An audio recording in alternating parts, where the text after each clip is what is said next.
자, 여러분 거기 157페이지, 그 다음에 학습지는 첫 페이지. 동사표현이 나와 있는데요. 우선은 동사표현이라는 용어를 이해하기 앞서서 다른 용어들을 먼저 아셔야겠는데, 거기 보시면 정반응과 역반응 뭐 이런 용어들이 있을 거예요. 있어요, 없어요? 정반응과 역반응이라고 있는데 별거 없습니다. 뭐냐면 우리가 통상적으로 반응물을 여러분이 이렇게 이 화면에 봤을 때 왼쪽에다 표기하잖아요. 그냥 하나 해볼게요. 그냥 사례를 하나 들어볼게요. 수소, 산소.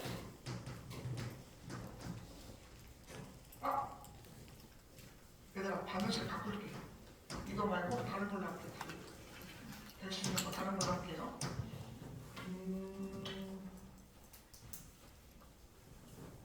나중에 나오긴 하는데 어쨌든 우선 써볼게.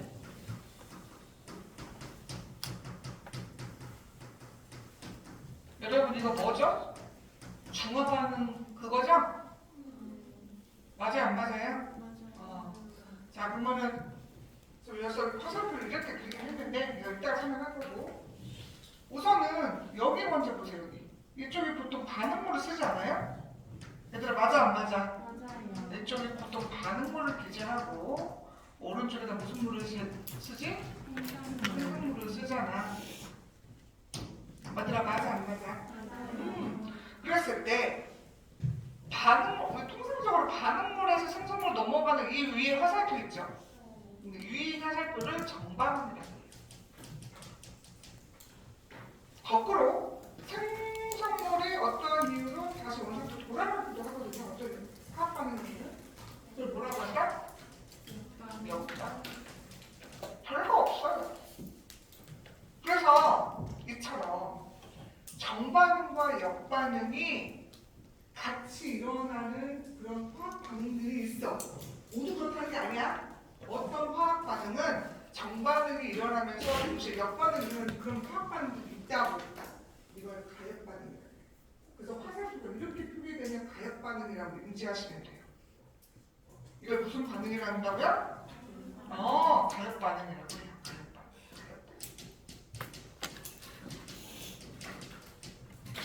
그래서 여러분 우선 거기 학습지를 채워볼까요? 오른쪽으로 진행되는 반응을 정반응, 왼쪽으로 진행되는 그 2번 빈칸에다가는 역반응 기재하시면 되겠죠.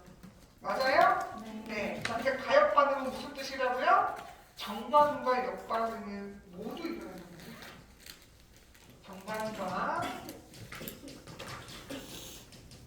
역반응이 모두 일어나는 반응을 뜻한다.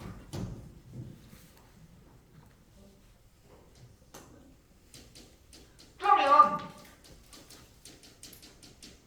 정반응, 역반응이 모두 일어나지 않는 반응도 있을 거 아니에요.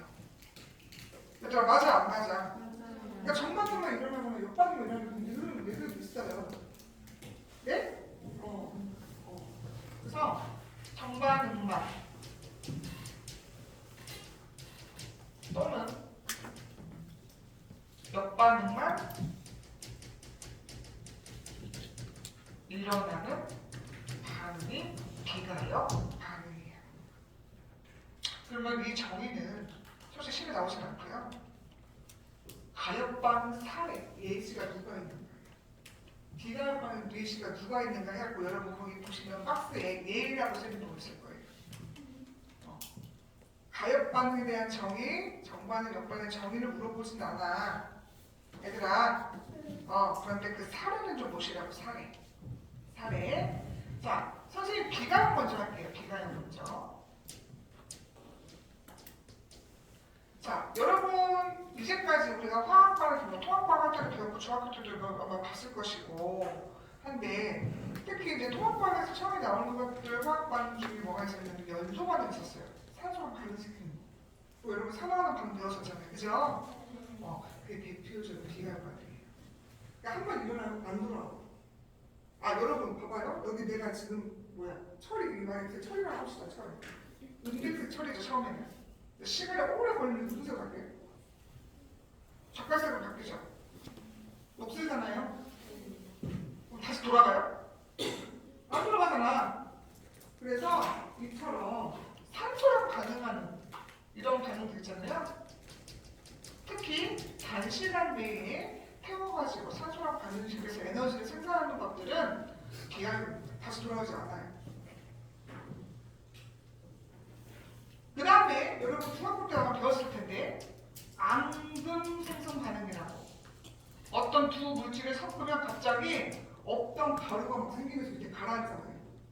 나도 다시 돌아가요? 안 돌아가잖아요. 왜냐하면 이 앙금이 물에 안 묻는 애거든요. 생각해보니까 끝난 거예요. 그 다음에 무슨 반응? 중화 반응이에요. 산과 연계하면서 물을 생성하는 반응이죠? 이것도 대표적인 기가입니다. 다시 못 돌아가. 다시 나오면 다시 산과 연결되겠지? 그럼 얼마나 좋게요. 그러지 않아요. 뭐 그렇게 된다는 것도 웃기고. 왜냐하면 봐봐요. 내 몸에 물 들어오고 다시 분해가 돼요. 그래서 생성하잖아요. 그렇죠? 얘도 기가입니다. 그래서 나중에 보시면 여러분 반응식 같은 거 보시면 원래 이렇게 화살표가 이렇게 한 가닥 어떻게 있어요. 근데 이건 좀 달라요. 이것도 다른 반응이거든요. 이거는 그래서 표시를 한 거고. 그 다음에 하나 더 있는데 기체 생성 반응이에요.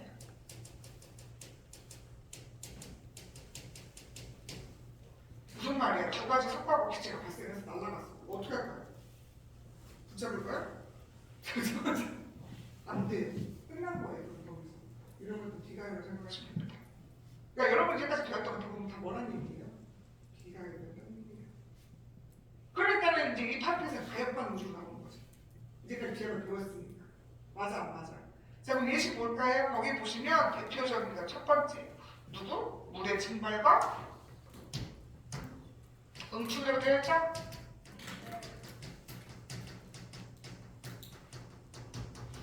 이거 전제 조건이 있어요. 반드시 미피응계도 하셔야 돼요. 이거 어떻게 하는 거냐면 우리 다음 책 아니구나 학습책에 나오는구나. 여러분 이따가 이것은 설명을 할 거거든요. 보시면 여러분 여기 위에 플라스틱 위에 뚜껑을 내가 어떻게 해놨어? 잠가놨죠? 여러분 물은 나중에 증발해요 안 해요? 원래? 해요. 자꾸 여러분 이거 물 차오면 물 줄잖아요 진짜. 줄어 안 줄어? 어디 갔어요? 증발해서 공기 날라오는 거지 수준으로. 근데 이걸 이걸 이제 알아보기 위해서 우리가 이제 리필을 하는 거죠. 알겠습니까? 그런데 여러분 이거 해보면 집에 가서 해보면 알아요. 완벽히 리필을 한 상태로 보면 처음에 우리 점점 줍니다. 근데 어느 순간 더 줄어요 안 줄어요? 리필된 상태에서 안 줄어요. 왜 그래? 다시 돌아오고요. 그 수증기였던 애가 다시 부딪히면서 다시 열의 에너지 소모가 다시 내려와요. 그걸 응축이라고 해요.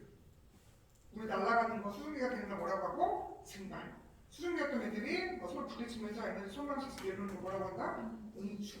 밀폐된 상태에서 같이 일어난다. 그럼 뭐라고 해야 돼? 하이브라고 해야지. 맞냐 안 맞냐? 파트가 다시 오는 거잖아요. 맞냐 안 맞냐? 자세한 걸 때 설명할 거예요. 할 건데 물의 증발과 응축은 반드시 밀폐된 상태에서 얘가 자연적으로 일어나는 거예요. 여기 보세요. 여기 이거 반응할 때 뭐 열에너지 가해요? 아무것도 안 하잖아. 하나 얘기해볼까? 여러분 비 많이 오는 날 빨래를 내가 했다? 빨래가 잘 말라요 안 말라요?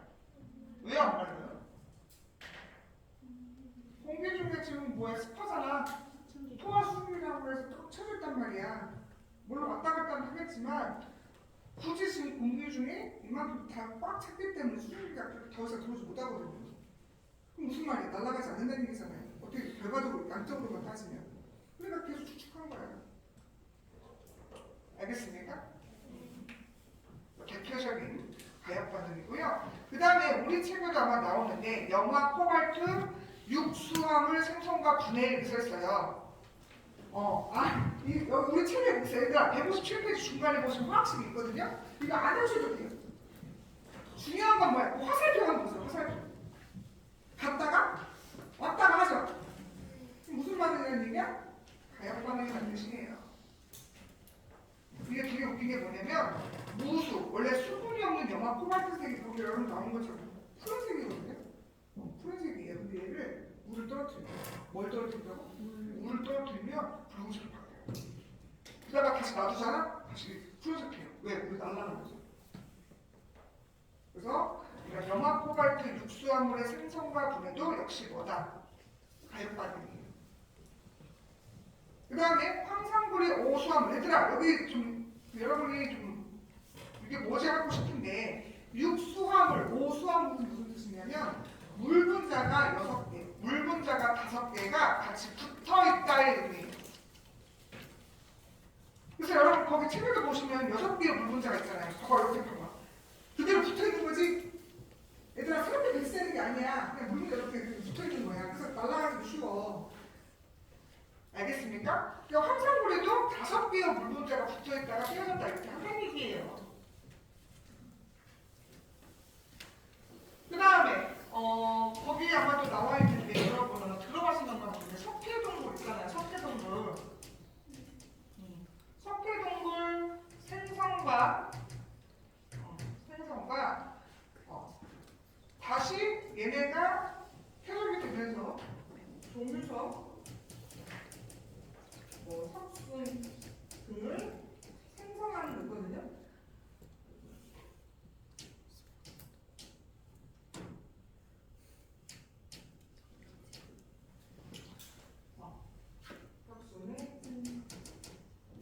이게 뭔 말이냐면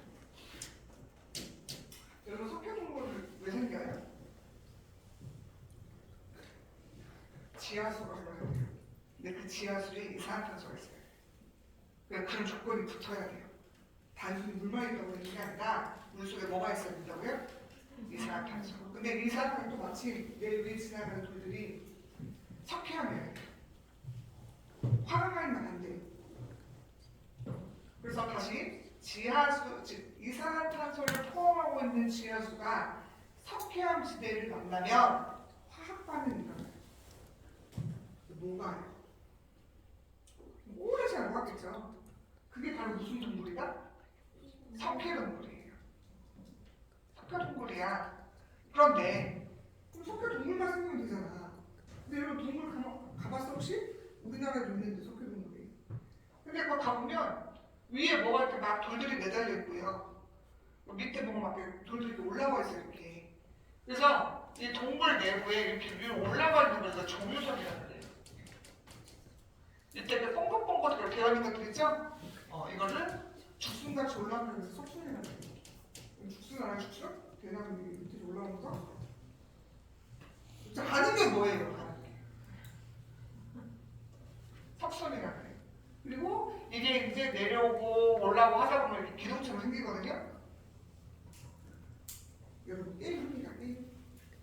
RPG 게임이나 이런 거 보시면 던전 탐험하면 던전이 이렇게 생겼잖아요. 네, 아무튼 뭐 이런 게 있어요. 그래서 이런 기둥을 석주라고 그래요. 석주. 그래서 이런 건 왜 생기냐? 원래 없어야 되잖아 얘들아. 맞아 안 맞아?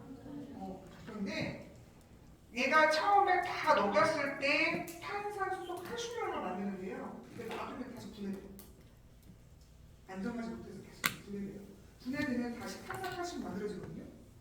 그게 위에서 생기냐, 밑에서 생기냐, 이렇게 결합을 하냐, 해서 생긴 거예요. 그래서 그 동굴 들어가면 되게 막 다양한 모습의 그런 돌덩어리도 볼 수 있는 거야. 이게 원래는 뚫렸었다고 해요. 뻥 하고 뚫렸었다고. 그런데 점차적으로 다시 분해, 원래대로 이제 돌아가면서 이런 것도 다시 생긴 거예요. 그래서 되게 어떻게 보면 이쁘기도 하지만 좀 안 좋게 얘기하면 좀 무섭기도 하고 기괴하기도 하고 막 이렇게 하잖아요. 그죠? 이것들 뭐야? 생겼다가 아니요. 뚫었다가 생겼다가 뚫었다가 생겼다가 만든 거예요. 무슨 말인가? 화학 반응식은 모르셔도 돼요. 예시만 보시라고.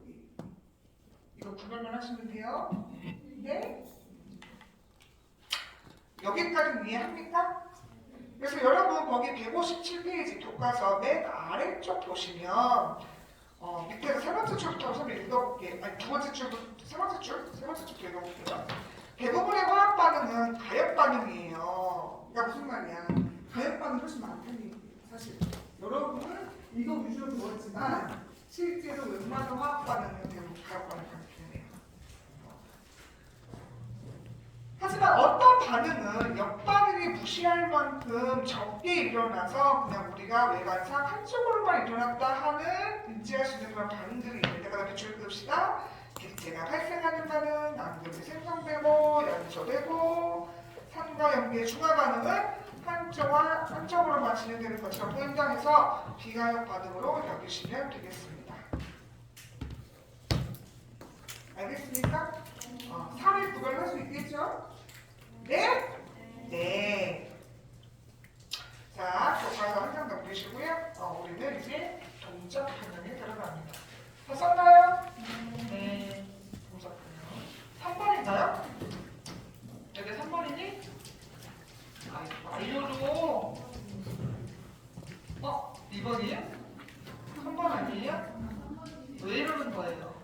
자, 동적변의 의미는, 자, 설명을 좀 해볼게요. 동적변. 동적변은 설명을 먼저 한번 하는 게 좋겠다.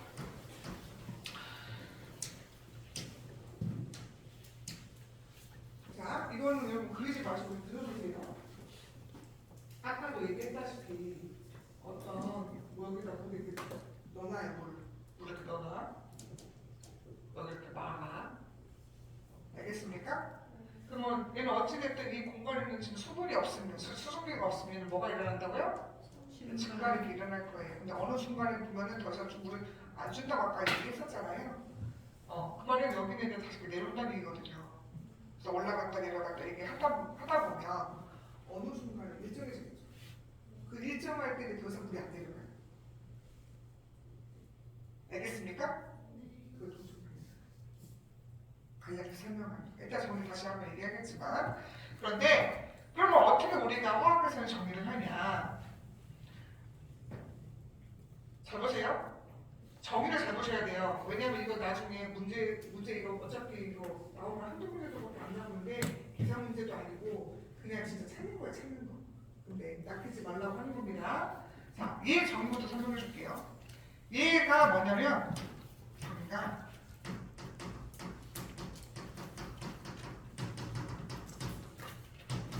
이거예요. 뭐하고 뭐가 같아야 된대요? 정반은 속도, 즉 오른쪽으로 가고 왼쪽으로 가는 속도가 같았을 때 우리가 외관상 더 이상 반응이 일어나지 않는 것처럼 보이거든요. 그래서 무슨 평행이라고 한다? 그럼 왜 동적이냐? 평행이라고 하면 되게 동적이냐? 왜? 우리가 겉으로 봤을 때 더 이상 종료된 것처럼 보이지만 실제로는 들어가고 오고가 계속 일어나요. 그러니까 증발됐다, 응축됐다, 증발됐다 계속 일어난다고. 근데 어느 순간 속도가 같아지면 들어가고 나오는 게 똑같으면 우리가 봤을 때는 변화가 없는 것처럼 보이잖아. 맞아 안 맞아? 근데 계속 움직인다. 그래서 무슨 변화냐? 근데 조건이 뭐라고요? 속도가 같아요. 속도. 그러면 뭘 조심하라는 거냐? 이거예요. 빠른 걸로 할까요?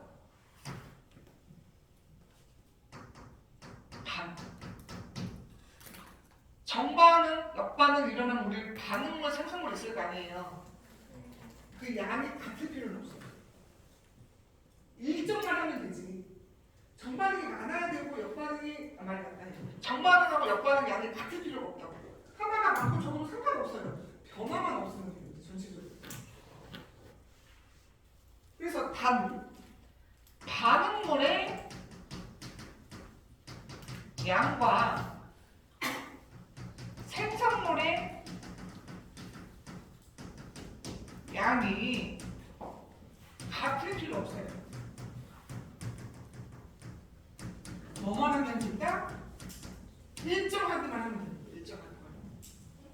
하나가 많고 적어도 이게 변화만 없으면 된다고 합니다. 근데 이게 왜 중요하냐? 나중에 문제 풀이하겠지만 어떤 자료를 준다고 동적점을 찾으래요. 근데 니들은 내가 이렇게 강조 안 하잖아?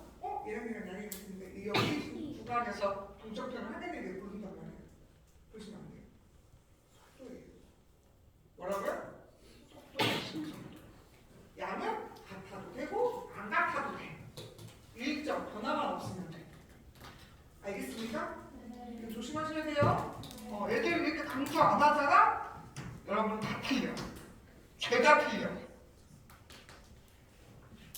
나중에 문제 풀면 알아요. 이거 꼭 중요하다 안 중요하다.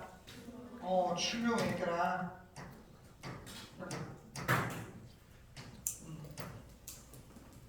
이해했습니까? 자 그러면 우리가 이걸 알아야 될 거 아니에요. 속도가 진짜 어떻게 돼서 어떻게 우리가 분석을 하는지. 그런데 이 동적 평형에는 크게 세 가지가 있어요. 몇 가지가 있다고요? 우리가 배우는 수명은 세 가지가 있거든요. 그래서 첫 번째가 상평형입니다. 대표적으로 물의 증발과 응축이 나온다. 아까 밑에 된 상태에서 따진 거 있었잖아요. 상평형이 뭐냐면 상태 평형이야. 준말이야. 무슨 말이야? 내가 액체일 때, 기체일 때가 주번이 박번에서 평형을 이룬 단계라고 생각하시면 돼요. 상태. 액체와 기체. 알겠습니까? 그래서 대표적으로 얘가 나올 거예요. 물 가지고. 됐나요?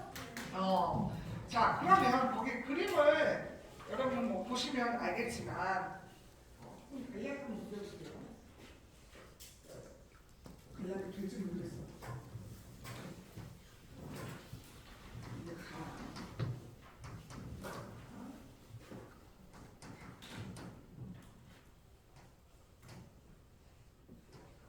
그림 좀 괜찮으시네요. 같은 거라고 생각하셔야 돼요. 처음에 우리 여기 있다고 칩시다.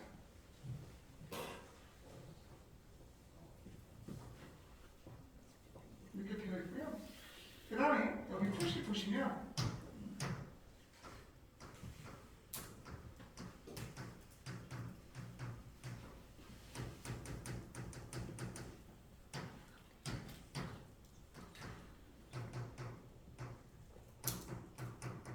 아마 이런 식으로 되어 있을 거예요.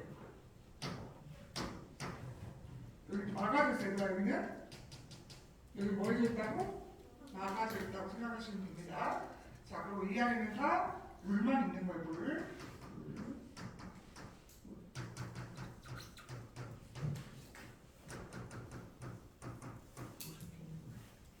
자, 그럼 설명해볼게요.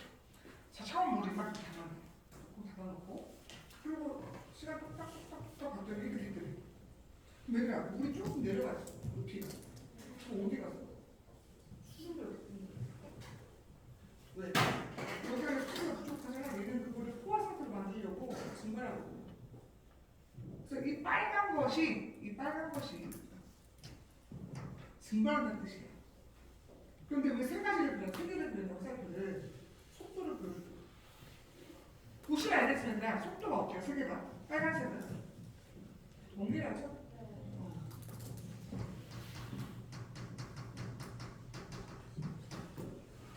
얘를 지칭하는 건데 증발 속도는 이제 가든 나든 다든 똑같습니다.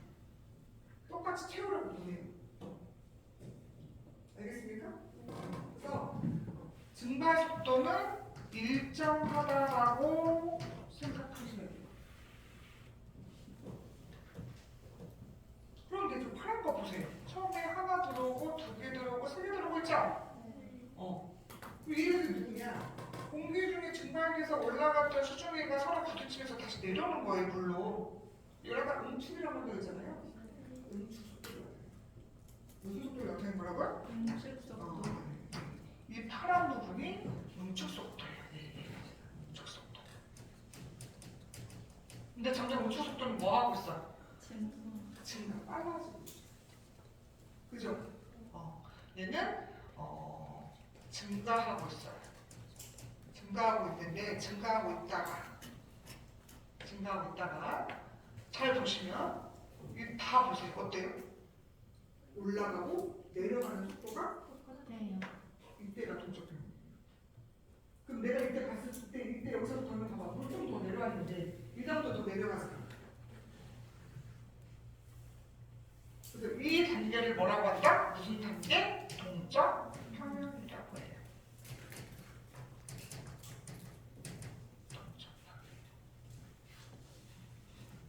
그리고 내가 외관상 봤을 때 이제 끝났나? 이렇게 종료됐나? 이렇게 여겨진다.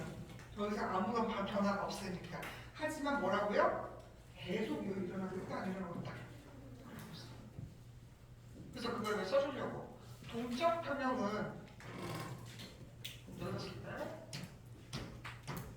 이 녀석 계속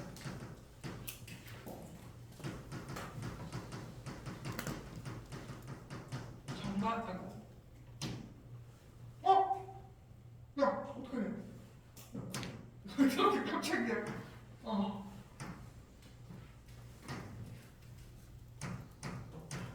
정반응과 역반응이 일어나고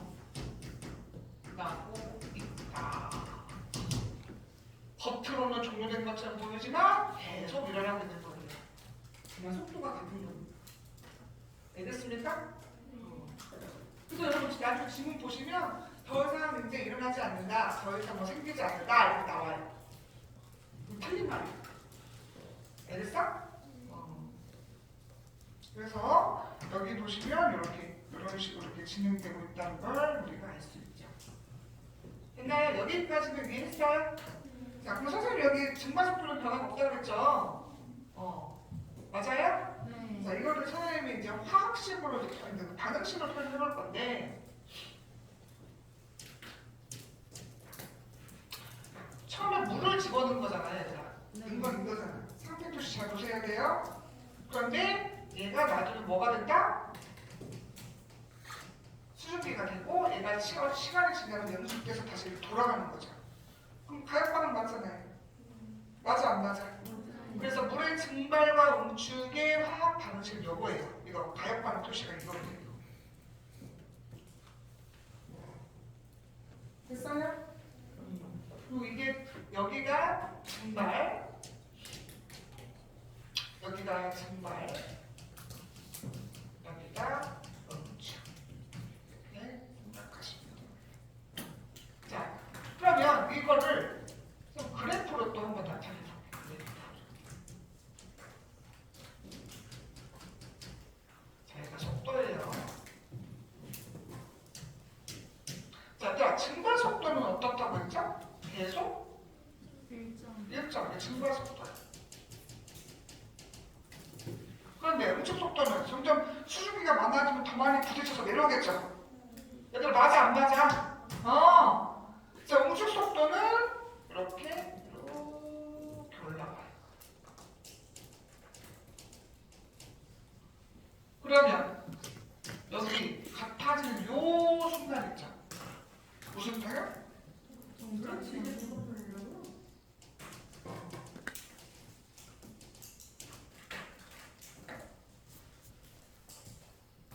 근데 이거 잘 보셔야 돼요.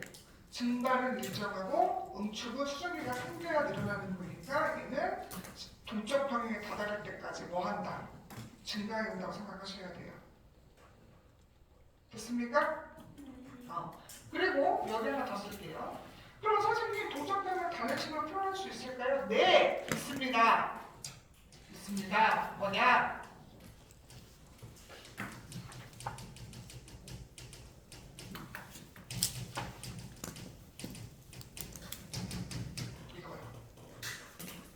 같다면서.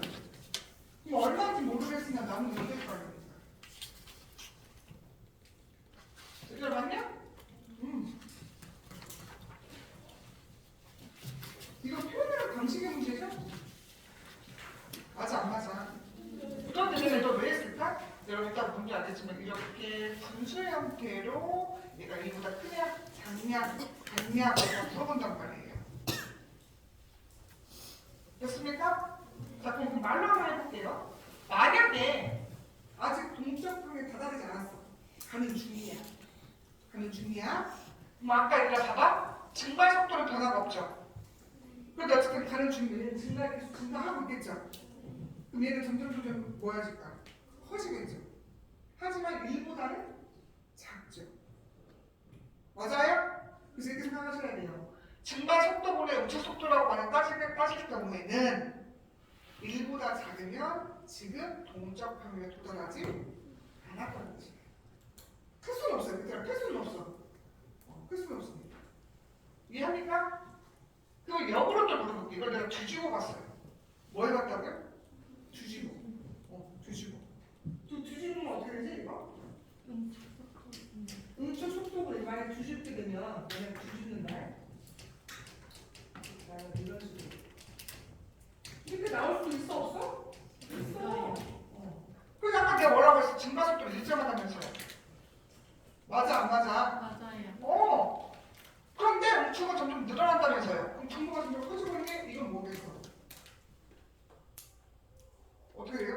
줄이고 있겠죠? 하지만 그럼에도 불구하고 분자가 크죠? 네. 맞냐 안 맞냐? 맞아요. 이거 같은 경우는 1보다 뭐 크겠죠? 여기 아니에요. 근데 이런 식으로 표현하는 문제가 지문의 비밀이 나오니까 생각하는 거죠. 동적표현 계산 문제가 아니에요. 그래서 물의 증발과 우측이 이 동적 표현 중에 제일 많이 나와요. 네? 그럼 무슨 말이야? 출제 확률이 진짜 높다는 얘기예요. 왜냐하면 미리 얘기하자면 내가 3단원은 내가 내고 4단원은 그분이 내시는데요. 내일 좀 나와야 돼요. 여기 파트 붙죠. 이건 원래 모의고사에도 매번 나오는 애다. 그래서 이 상평형, 특히 이 상평형은 좀 기억을 해줬으면 좋겠습니다. 알겠어? 상평형 파트는 좀 기억하셔야 돼요. 그래서 여러분 이 내용이 159페이지 한번 보실래요? 거기 상반에 선생님이 다 써놓은 거야. 맞아 안 맞아? 그래서 이렇게 해서 이번 시간에는 3편까지만 정리해서 할 거고요. 다음 시간 내일이죠. 내일은 이제 용해평형, 화학평형이라고 해서 나머지 것들을 할 겁니다. 근데 템플은 다 똑같아 안 똑같아?